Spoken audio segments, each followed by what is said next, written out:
Hi students, welcome back to my YouTube channel. In the last class we have proved some results on derived set.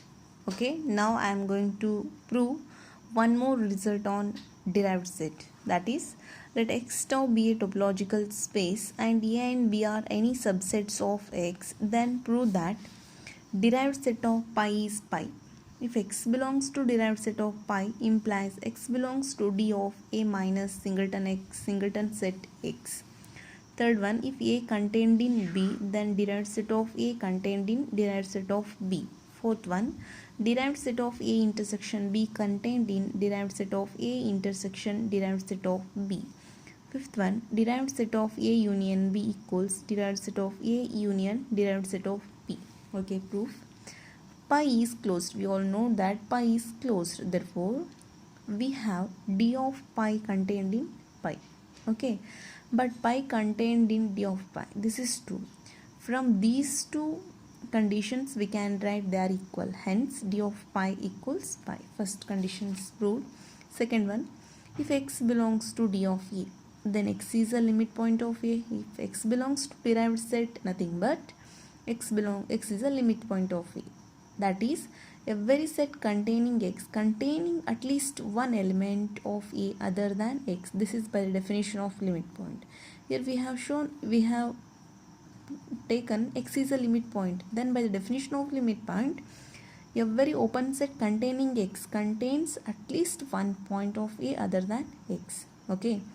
This implies every open set containing X contains at least one point of A minus X other than X. This implies X is a limit point of this A minus X. This implies X belongs to derived set of A minus singleton set X. Therefore, X belongs to D of A implies X belongs to D of A minus singleton set X. Okay, third one. Let A contained in B.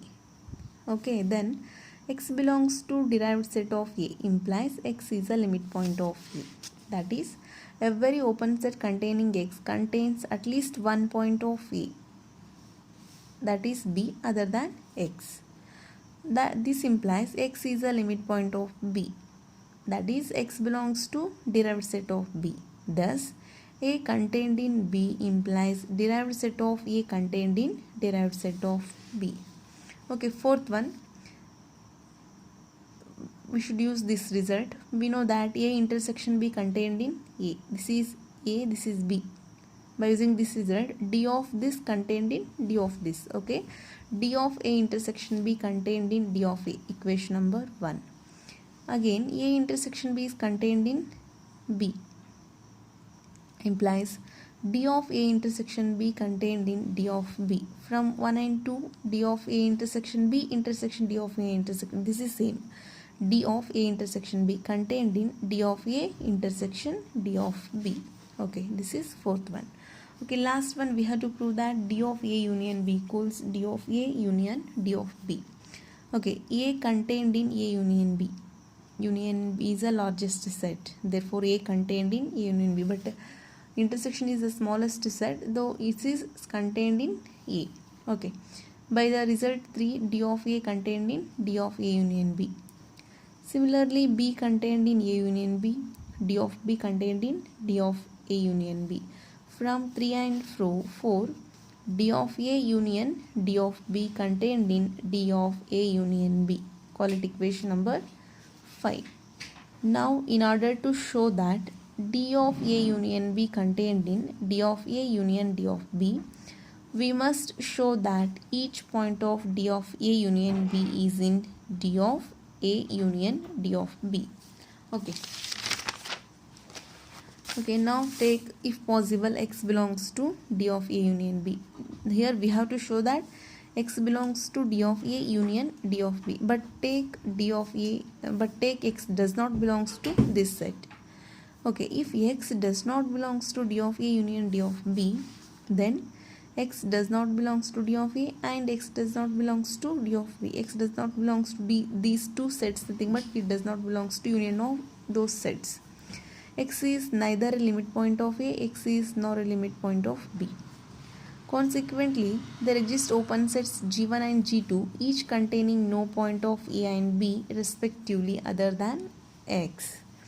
Thus, G1 intersection G2 is an open set containing X but not containing any point of A union B other than X. This shows that X is not a limit point of this A union B.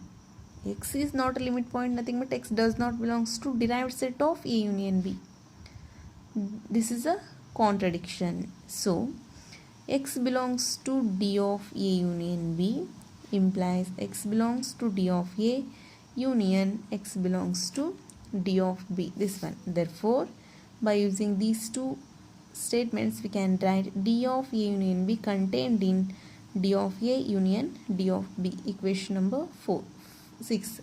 From 5 and 6, we can write D of A union B equals D of A union D of B.